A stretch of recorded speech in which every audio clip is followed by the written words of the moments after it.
Welcome to the August 13, 2018 Kubernetes SIG Apps meeting. Let me paste the agenda into chat here so folks can have a look at the agenda. We don't have any announcements today. Does anybody have anything that needs to be announced? I will take silence as nothing. And so with that then, what we have is Matt Butcher is on to give us a demo of Brigade. Matt, are you ready to demo? Sure. All right, let me turn my camera and stuff on. You can hear me all right? Sure can. All right, I'm gonna share my screen here. We can see it. All right. So thank you guys for having me here today. What I wanted to talk about was this project we've been working on called Brigade. And I want to show a demo of some of our new work that we've been pushing through over the summer. But I thought I'd give a little bit of an overview because I know Brigade is new for many of you. So Brigade, we describe as a pipeline builder for Kubernetes. Sounds catchphrasey, right? But basically what we were after is we all use shell scripts and we use them a lot and we get a lot of value out of them. And why? Well, because shell scripts, they provide us a way to wrap some flow control around the programs that are already installed on our system. So, you know, I've got a wealth of readily available tools on the command line, for example, but a lot of times I just want to say, do this, and if this happens, then do that, otherwise do this other thing over here. That's a very useful thing to be able to do. So we said, all right, given this general utility of being able to do flow control around programs, what if we swapped out the idea of programs with the idea of containers and put this whole thing in Kubernetes, right? And that's where the idea for Brigade was sort of born. Okay, Brigade wraps flow control around containers. So we can say execute this container, then take the output of it and pipe it to that container. And you know, if that errors out, do this, otherwise send it over there, right? So basically we were trying to mimic the model of shell scripting, but inside of Kubernetes. So here on one slide, I tried to give sort of like all the nomenclature all at once, right? So we chose JavaScript as the language because JavaScript is the most used language. We looked at multiple surveys and it just seems to, you know, for better or worse, that's where we are as an industry, right? So that's our base scripting language. So a brigade.js file contains the code that listens for events. So this is kind of like the Apple scripty model. Listens for events and then executes a build, where a build is composed of 0 or more discrete steps, which we would call jobs. Okay, so we're wrapping flow control around what we call jobs. And a job is just a wrapper for executing a pod, okay? So to make this kind of much easier to grasp, right, let's just look at a very simple demo. So here's an example Brigade script where we basically, okay, so we import the Brigadier library into our JavaScript, which is the main thing that contains all our good stuff, right? And then we're going to register an event handler. So we say events.onMyEvent. So when my event triggers, then run a build with this particular function. So this function says, all right, create one new job. This job is just going to use the Alpine pod, and when it runs, it's going to execute inside of this Alpine pod, echo hello, and then run it. Okay, so when we execute this, it's when a new event that's a my event gets triggered, it's going to run this function, which is going to create a new pod. It's going to execute echo hello inside of it, and it's going to exit. So that's kind of the core model right there, right? We have a way of executing these jobs inside of a scripting model. That whole thing is going to execute inside of your Kubernetes cluster, and we can pipe data back and forth between those jobs. But one of the things we wanted to make sure we could do is leverage the fact that we're running in a cluster, and a cluster, you know, is very conducive to being able to run large concurrent jobs. And so we wanted to make sure it was easy out of the box to run both parallel jobs or to be able to run them sequentially so that then we can get the advantages of all these existing best practices and patterns. So we should be able to do things like, hey, run this job, pipe its output to a dozen workers, which are each going to operate on that same data independently. And then when all of them are done, kick off another job that's going to aggregate that data and do something else. So that would be your typical fan in, fan out kind of fan out, fan in kind of pattern.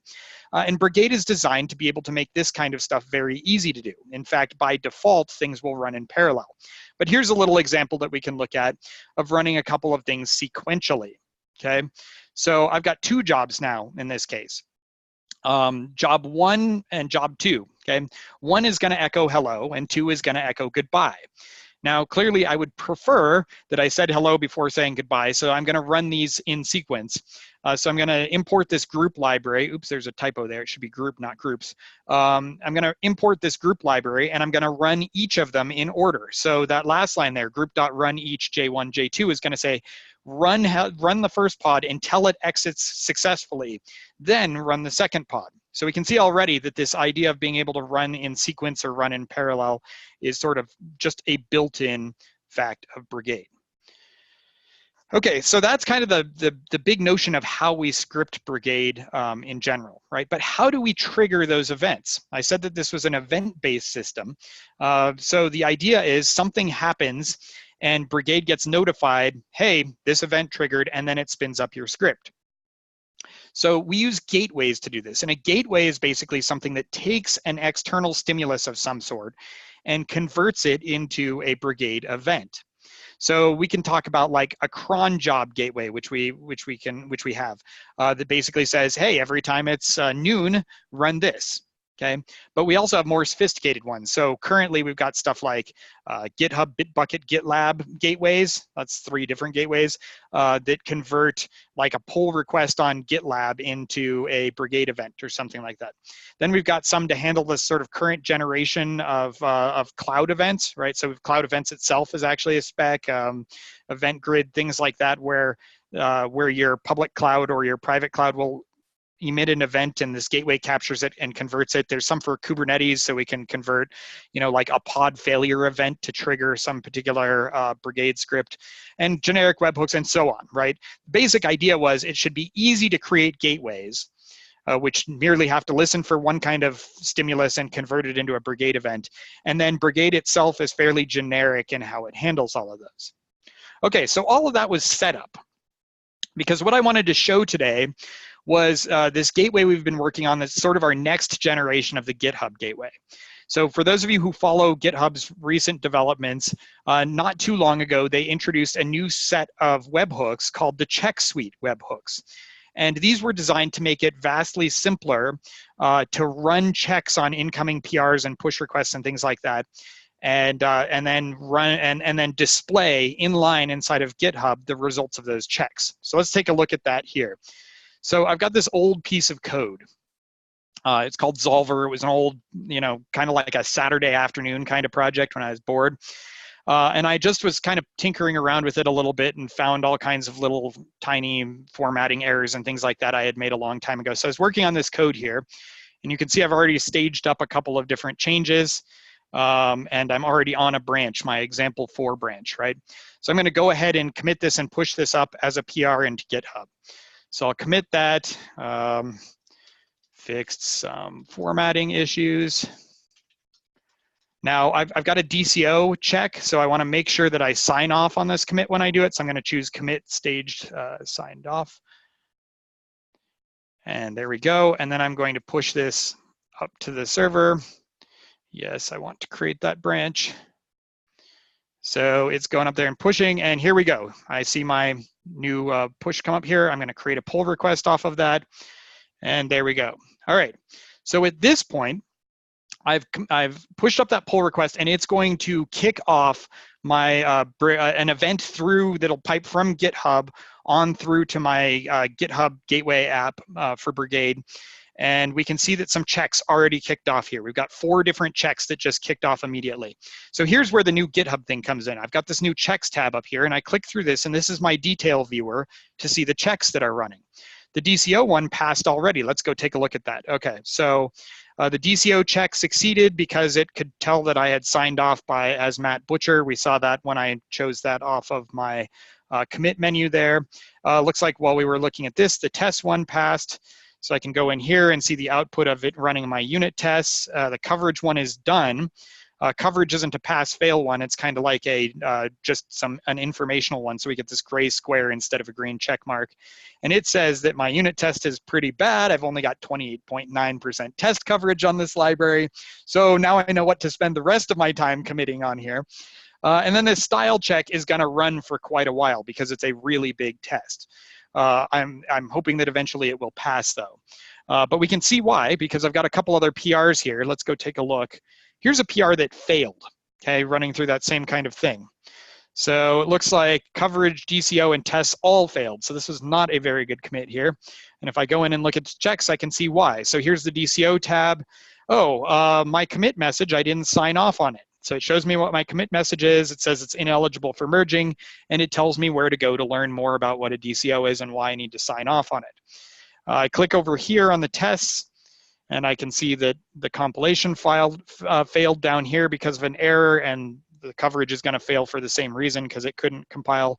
But I can see that for whatever reason, my style checking did not fail, but instead it gave me a whole bunch of little stylistic things that I might want to take a look at. This is the cyclomatic complexity of some of my libraries are a little bit on the high side, but nothing there that caused a fatal error. So here what we've seen is basically a couple of different outcomes from running this same check suite. Now, let's take a look behind the scenes and see what's actually going on. So the Brigade gateway that we executed here, really all it's doing is it's intercepting those check suite events and it's forwarding it on to Brigade. Brigade is not a CI system. Brigade is a pipeline environment, right? All that CI logic is actually happening right here in this one brigade.js file. So if I go look in this brigade.js file, I immediately start to see, oh, okay, seen this line before, right? I load in the core libraries. Here I'm declaring some event handlers. So these are the events that I know that get generated by the GitHub Check Suite API. And I'm just sending them all to this same run suite method. So if I look at run suite, whoops, wrong button. I can see here's my 4 tests, DCO, unit test, style, and coverage. They're all going to be running in parallel, okay? So I'm just going to run all 4 of those tests and report the results. So let's take a quick look at a couple of the tests. We'll do this DCO test and then the unit tests. We don't have to go through all of them because the pattern is pretty repetitive after the first 2. So here's the DCO check. Now, the event that I get from GitHub contains all kinds of useful information, including the commit message. So right here in JavaScript, I already have access to the commit message, and all I need to do is make sure that it was signed off correctly. Now, this is an oversimplified DCO check, but it gets to the basic idea, right? So I check to see if there's so I grab that commit message out of the data that I get back from GitHub, and I run that regular expression on it to make sure that it's got a signed off marker. If it does, then I'm down here, right in this notification section. If it doesn't have the sign off, I want to admit the failure and point them to helpful documentation and so on. If it passes, then I just send a nice convenient passing message here. And here's where I run that job, okay? So we're just using, and this is a good example where you can see how this is inspired by shell scripting, right? Because sometimes when you're shell scripting, what you want to do is fairly trivial and you just do it in line in the shell script. Other times you want to pipe it out and have something else do all the work for you, right? So that's what run unit test does. So in the run unit test command, we want to do 2 things. We want to send the notifications up to GitHub, and that's containerized. But we also want to build our source code and run the tests on that source code. We're going to want to containerize that too, because otherwise, because I want the Go tool chain, I want dep, and I want to be able to do all kinds of stuff. So here's the kind of basic pattern we're doing here. First, we create a notification object. Okay, that's the thing that's going to notify GitHub that we're doing a test. Then we create our little job object here, and this is like the examples we saw before, except I'm creating what is called here a Go job, which is, and we'll take a look at that in a second. And I'm telling that job, okay, just run make test. Then I'm calling this function called notification wrap. So here's what it's going to do. Notification wrap gets its basic notification and its basic job. And the first thing it's going to do is it's going to go over, it's going to send GitHub a notification saying, I'm running the test now. And this little thing is going to turn yellow. And then and this is a sequential process, right? So I've got 4 jobs running in parallel, but this particular job we're looking at is running multiple steps in sequence.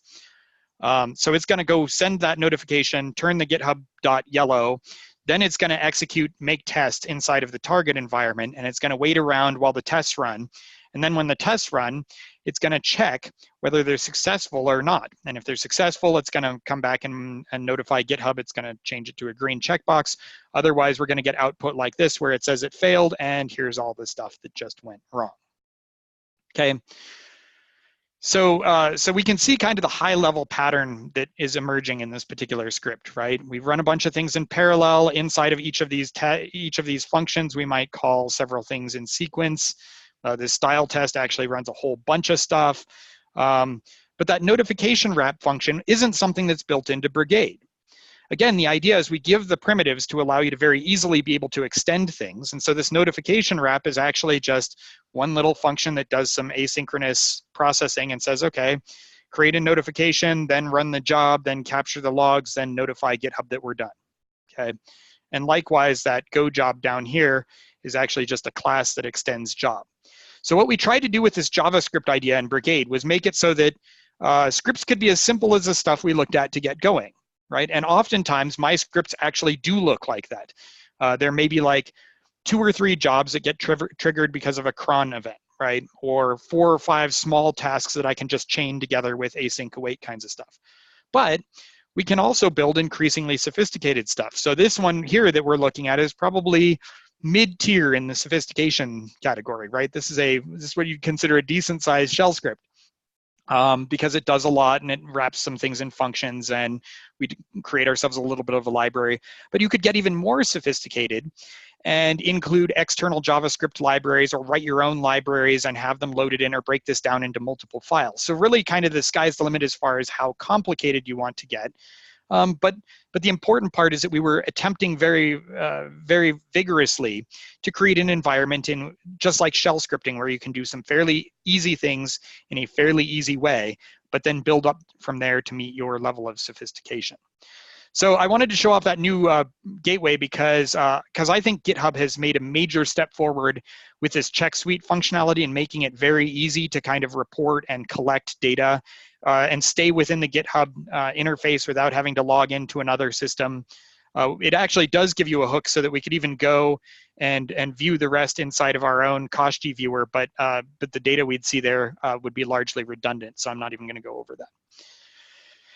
All right, well, that's what I wanted to show off this morning and give you a little peek at what we're working on the Brigade Gateway for GitHub, but also kind of show off some of the features that are already there for GitHub. For Brigade, and I'm happy to answer questions, but that's all I got. Does anyone have any questions?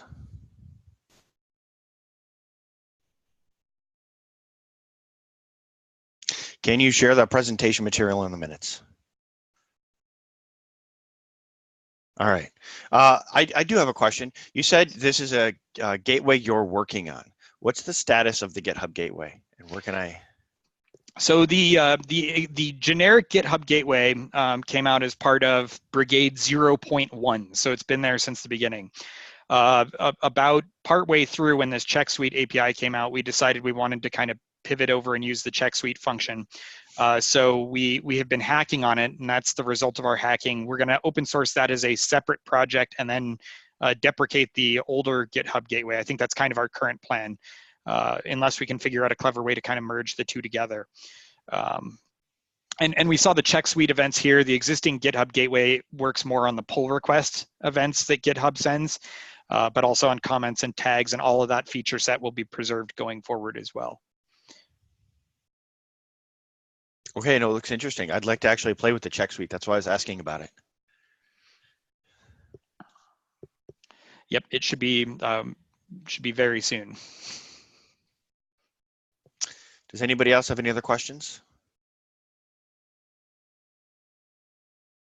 All right. Thank you, Matt. That was an excellent demo. I look forward to playing more with Brigade this week, actually.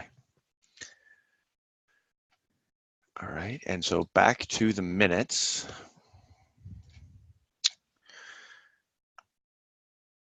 We have, what's next? So we are in the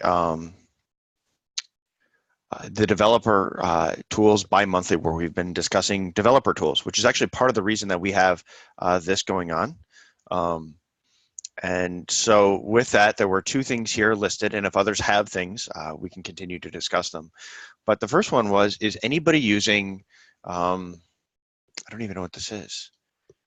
It's Eric Chang Cates. So there's a question if anybody is using, in the chat, this project. Is anyone familiar with this? Is anybody on whoever put this in?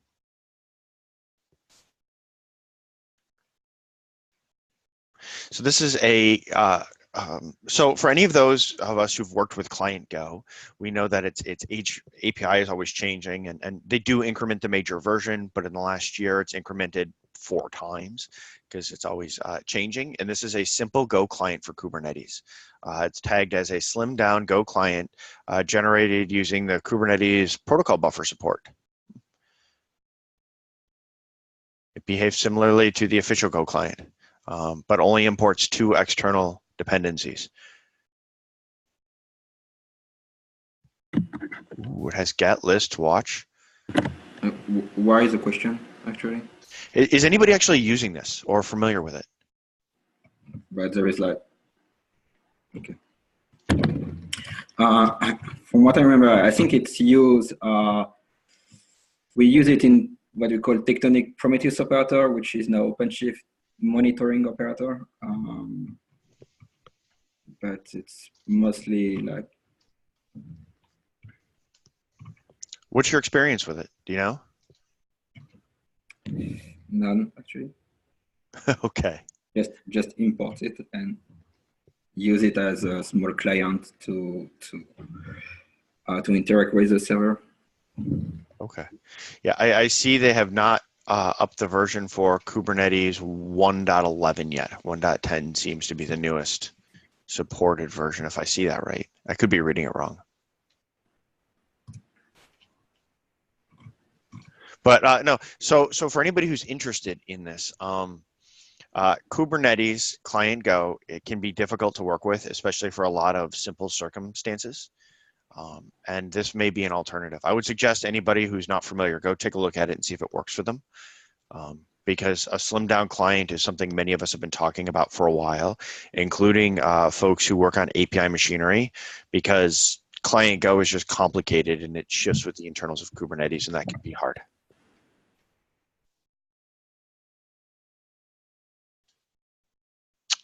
All right. The second thing that was on the agenda is, okay, so what are the cases and scenarios that folks are looking for functions as a service on Kubernetes? And this is partly inspired because Knative is now out. We have 3 or 4 different functions as a service on Kubernetes. And then there's things like Brigade that we saw today, which is another event-driven thing, very function-based. So aside from something like what Matt showed us today with Brigade, what are the other use cases and scenarios that folks would want to use functions as a service for in Kubernetes? I'm trying to draw out some of the use cases, the reasons behind it. You know, what are the things above it? Because just having something is nice, but when you know what you're doing, you can know who's going to do that, and then you can start to drive experiences around that hit the need.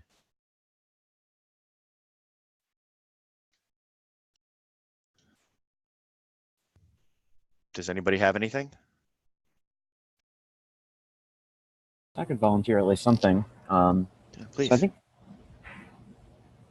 a case that I've seen that's successful and common, it seems to be a good fit for function as a service in general, is when you have a particular piece of your application that that's advantageous to scale in its own way and perhaps independently from the rest.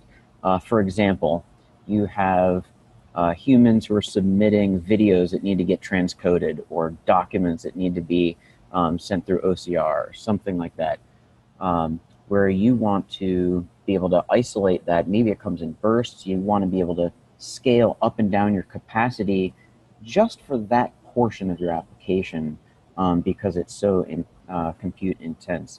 And maybe the type of resources that you grab when you want to scale that are different from the rest of your application. Maybe you need GPUs for that kind of job, but not the rest of your application, that sort of thing.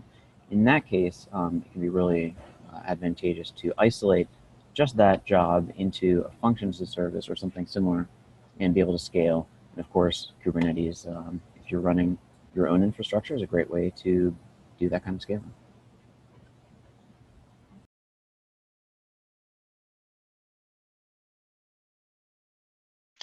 You know, what I started doing with that particular one was I actually started to think about how I would do this, right?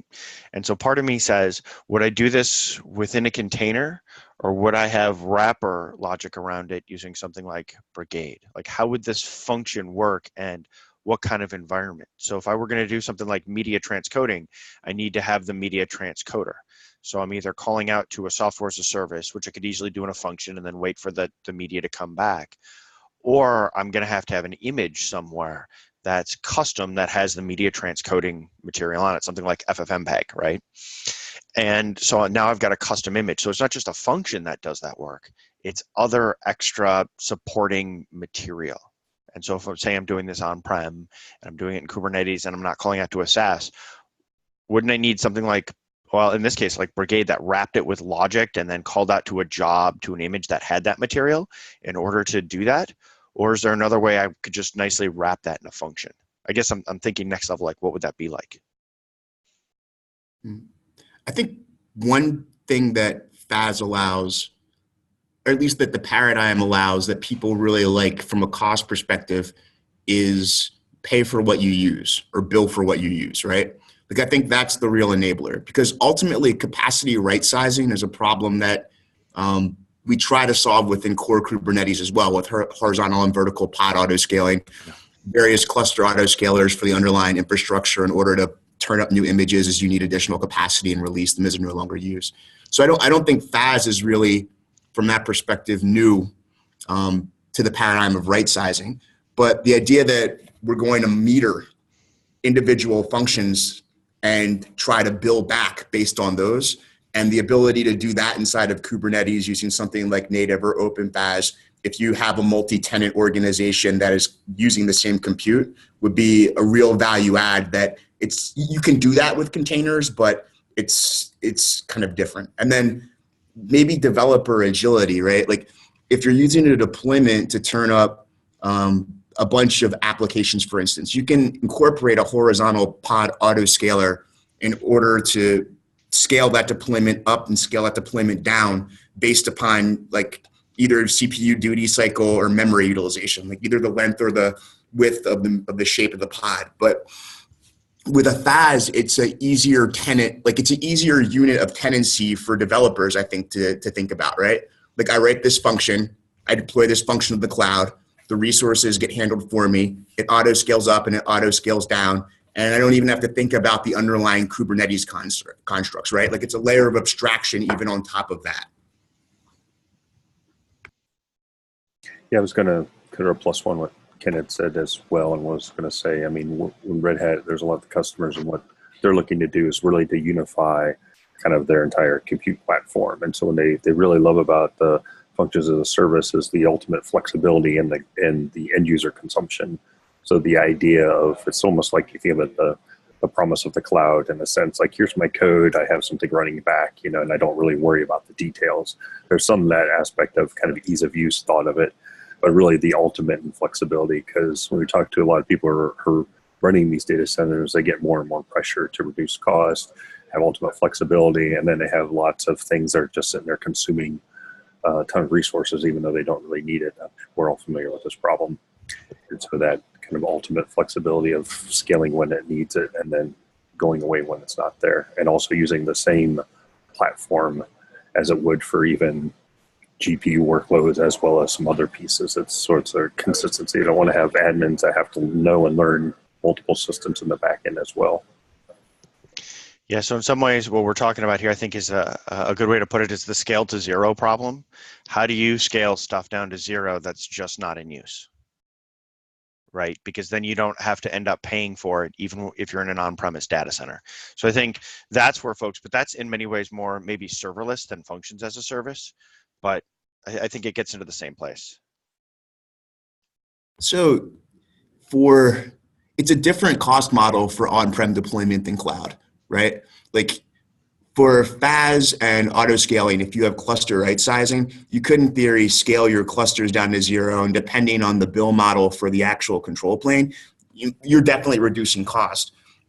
From the perspective of on-prem, you already pay for the SKUs.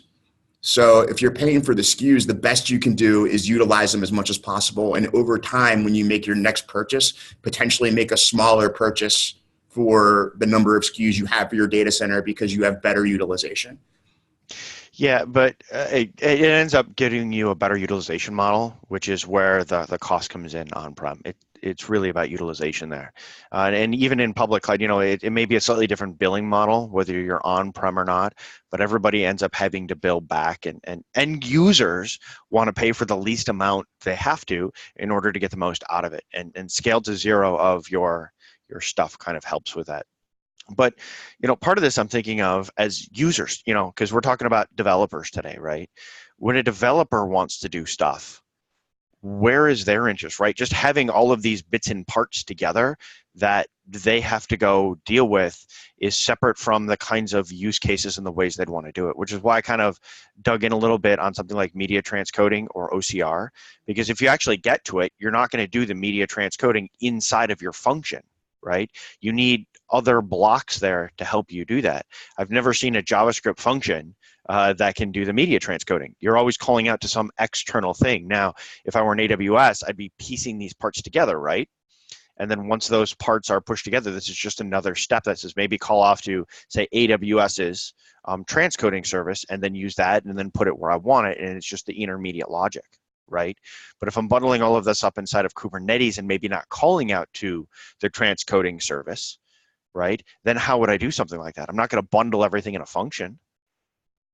So how would I go about it? Because that end developer experience, I think, is a huge part when we talk about developer experience. Just having pieces that you can plug together that don't quite, it's like when I'm using Legos and I'm like, okay, I've got a handful of parts and I put them together and I'm like, but I wish there was a piece that kind of did this or this other thing so I could solve it, like something that's a wheel or something that's a hinge. But if I don't have it, that creates problems if I'm trying to build something that needs it. So I'm trying to identify maybe what some of those Legos are based on the actual experience of building stuff. And that's kind of where I was asking about this. So I think an approach is to think of that function like the main function of a mini application and treat it basically the same. Import stuff, use third-party libraries. That gets into logistics of how do you make sure that stuff is available. That gets back to the image building you talked about before, but I think that's a fairly common pattern. Mm-hmm.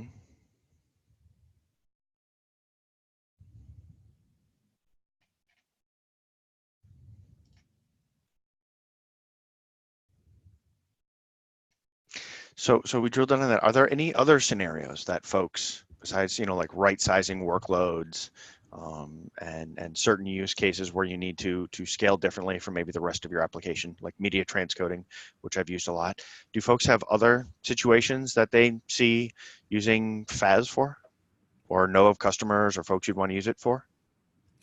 I think one thing that I've seen a lot of, at least in terms of demand, and I'm not positive that this is necessarily true, but I think it's something that is the public perception, that for applications that aren't platforms, like if you think of your transcoding service as a platform, or if you think of your storage tier, like something like DynamoDB or Cassandra as a platform that you leverage, the business logic that glues together the platforms in order to deliver value to the customer, by using functions as a service, you can reduce time to market for new features. Like it's easy for developers conceptually to write new functions and to update functions and leverage existing platforms in order to provide value to the end user. And then the problem of maintaining those platforms, that can be more complicated. But if their platforms are already there, and all you need to do is glue together a bunch of existing platforms to add some new business logic that actually provides a service or a new feature, functions ease the development effort, at least from, again, what developers, I've heard other developers say, like, this is why I like Lambda, this is why I like OpenFAS.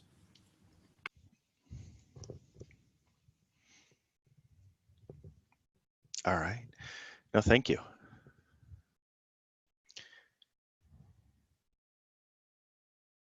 Okay, so this was my question. Did anybody else have any other questions around this or anything else to add to it? Is anybody using open or any functions as a service in order to do CI/CD? Like as a workflow orchestration type of thing?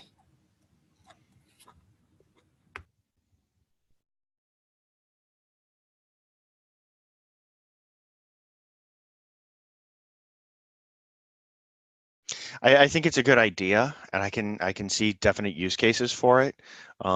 In our case, there's other systems that have always just been there, which is why we haven't tried it. Brigade's example today shows us a really nice way to do it, I'll tell you that.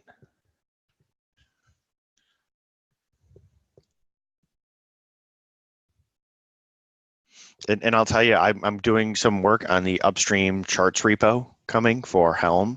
And don't be surprised if I'm using Brigade and some of this stuff to make some of that work. We've got to do some maneuvering over there with labels and some other checks and stuff like that. We're looking to improve on it. And I might take a look at using Brigade, in particular, some of the jobs and stuff like Matt demoed today to do that.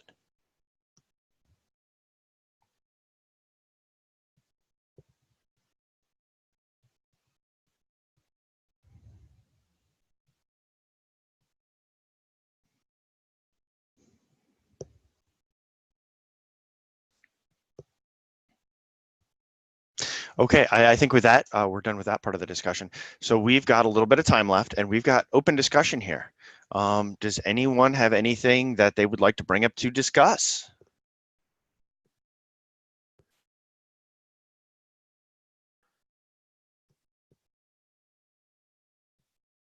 Going once, going twice, three. One thing, wait.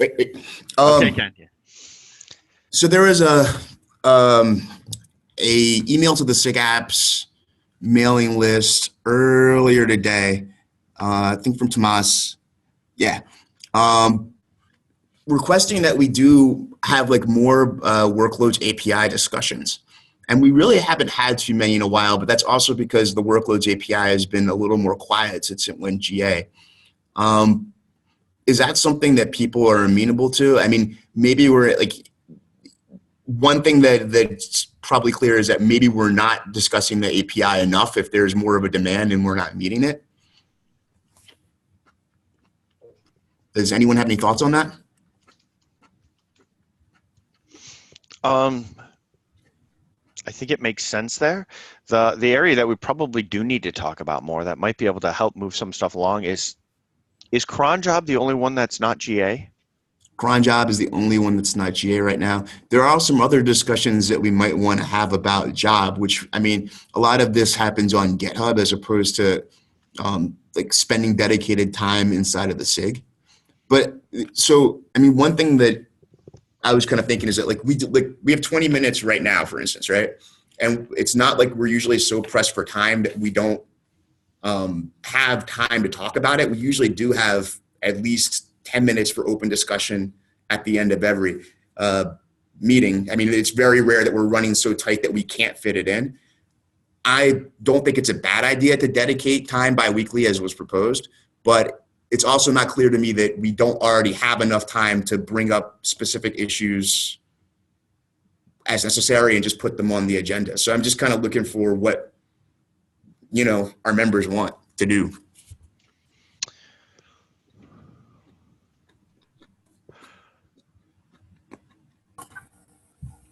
Yeah, I'm going to reply to you in that email as well, but since I'm already here, I think part of the reasoning is I honestly don't care about the rest of the stuff. So if we do have like the open discussion at the end, like say how more other stuff. It doesn't really relate to my work, and I'm sure it's interesting for other people, but I kind of see that we have like a lot of groups here with different agendas or different type of work. Like someone works on Helm, someone works on workload API. I don't really see the intersection of those two in one meeting. That's one thing. So that makes a lot of sense. So what I'm hearing is that by dedicating a specific time to talk about the Workloads API, it allows people to get in on the conversation that they want to have and not have to attend and listen to a bunch of other conversations that might not be of particular interest to their current work and their focus. And that makes sense to me.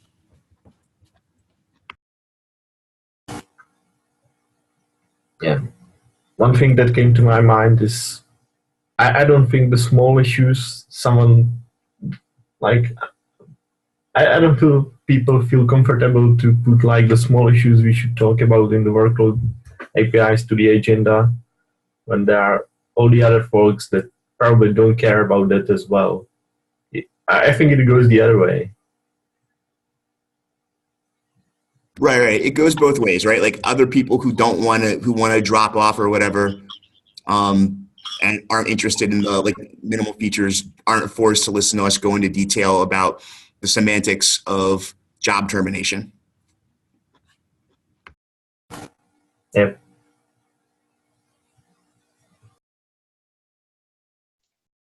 Yeah, it kind of gets into the whole idea of agenda and scheduling. Folks know when to come to what. So, okay. That makes sense.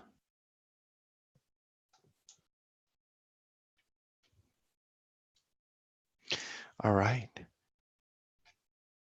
Do we have anything else that we want to talk about?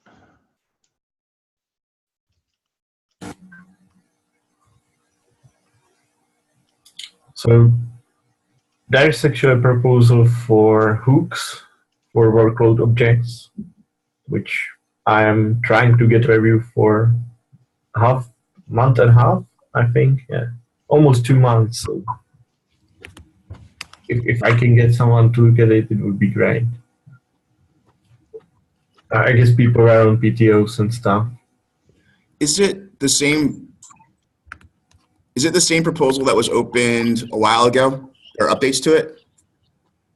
Yeah, it is the old one. It was updated. I think I pinged you there. Well, I certainly did, and I tried the general apps proposals, but I think that's for the workload. It's mainly you and Janet, right? Yep. And yeah, okay. I can go take a look. I mean, I remember reading the original one. There was some feedback on it, but I don't think anyone was particularly, I didn't see any major blockers to moving forward with it. Yeah, I didn't as well. I just didn't get anyone to approve it, actually.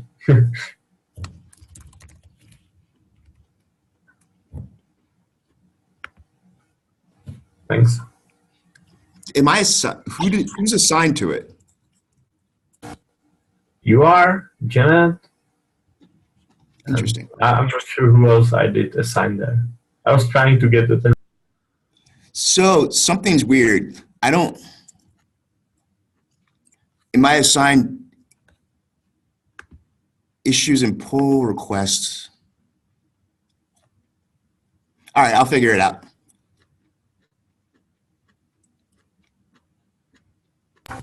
All right.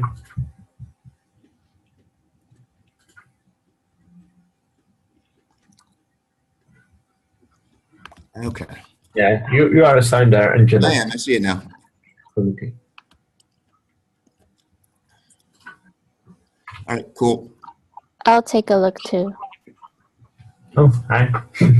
For what it's worth, there have been issues with GitHub's APIs recently returning all the information for some queries. So that has been causing some issues over the last week or so. I'm not sure about before that, but there have been issues recently. It was affecting our merge automation in the Kubernetes world, which uses that stuff. Yeah, and this was kind of the other reason why I wanted to have a regular sync, so we can just spend like a few minutes and talk about stuff that's hanging on there and stuff like that. It's nothing I would put into the general agenda, but we could just have a brief chat. Yes, and I'll say that if we don't, you don't hear back from anybody in the next couple of weeks, can you add it as an agenda item to one of the meetings for us to discuss? And then we'll make sure that we actually put time aside in one of these meetings to go over it. So, but one thing, we did that already. Okay. It was a while ago, but it kind of got quiet. That was kind of the thing. But Thomas did present this to SIG Apps several months ago, I think it was. And we did talk about lifecycle hooks and talked about maybe adding them to deployment first, then if they were useful, migrating them into the other workloads APIs. And we had a conversation about various use cases for them, how they were used and implemented on deployment config and OpenShift. So it wasn't like this already has been discussed. I guess something's kind of been lost and now we're ready to move forward with it. What are the next steps? Some of the interesting things is because it's V1 and it's going to add things to the V1 API, I think we're also going to have to take it to SIG architecture. I mean, we do have to get general consensus within SIG Apps if it's something we want to do, but we may, under the new rules, have to go through SIG architecture as well. I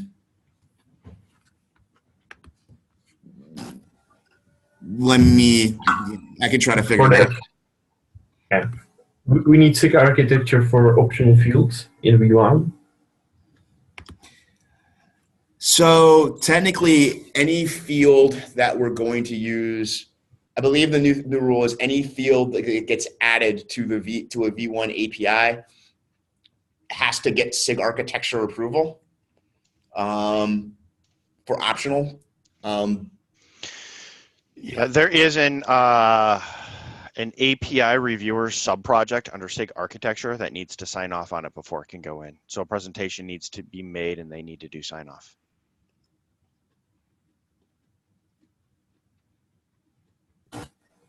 Okay, we can do that.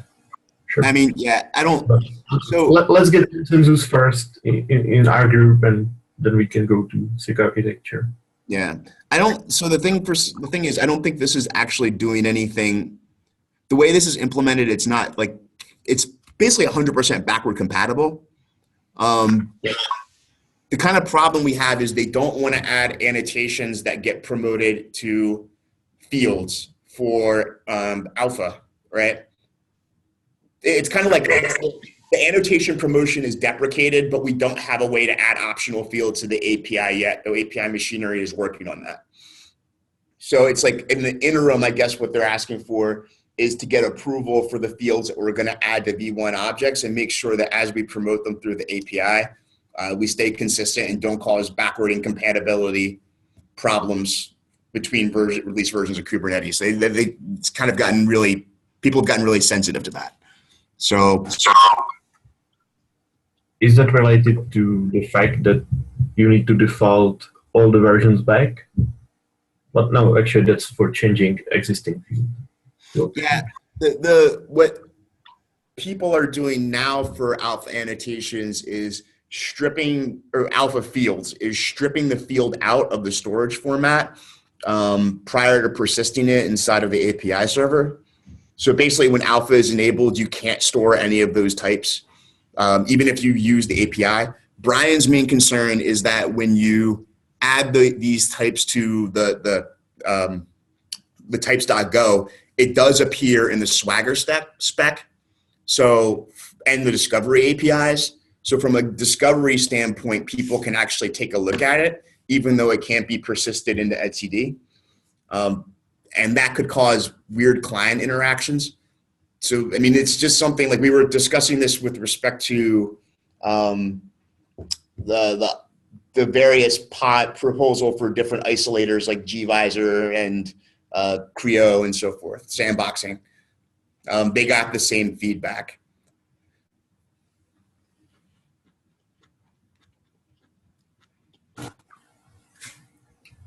Yeah, and Janet has the new TTL that surely adds those fields as well, right? Right. So, but that's what they've been doing. They've been approving additional fields on literally a case-by-case basis. So far, most of them have been approved. Okay. Like, if we get consensus in the group, well, I'm happy to take it there. Okay. And then the other thing is, the question you're definitely going to get asked is, can we do this as an extension as opposed to putting it in core? Because they're also trying to push everything into community-supported extensions, even if we ship it by default. Yeah, that kind of sucks because like we actually have this in OpenShift right now, and we do it through annotations, which is, well, it's not a good user experience. Yeah. I mean, but that's the other side of it too. Like, I mean, from Tim's perspective,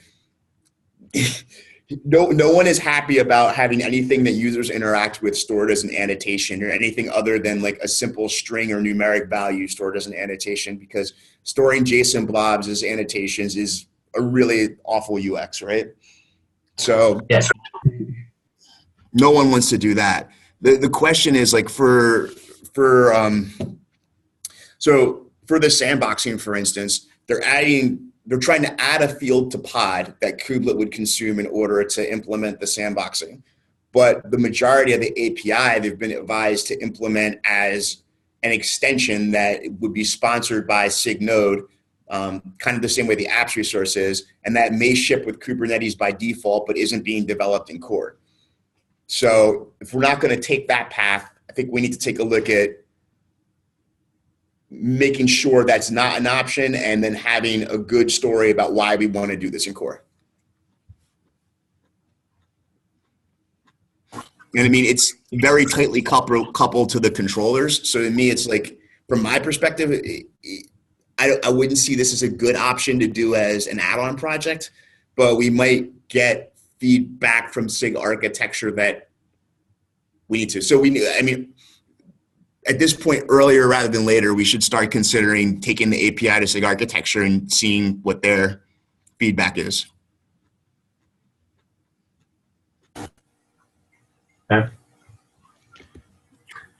I think I actually started originally with the separated version, and it has proved out to be difficult, and people were having concerns about it, so I've merged it to be just a core type. But yeah, we can take it to SIG architecture if you are fine with the proposal.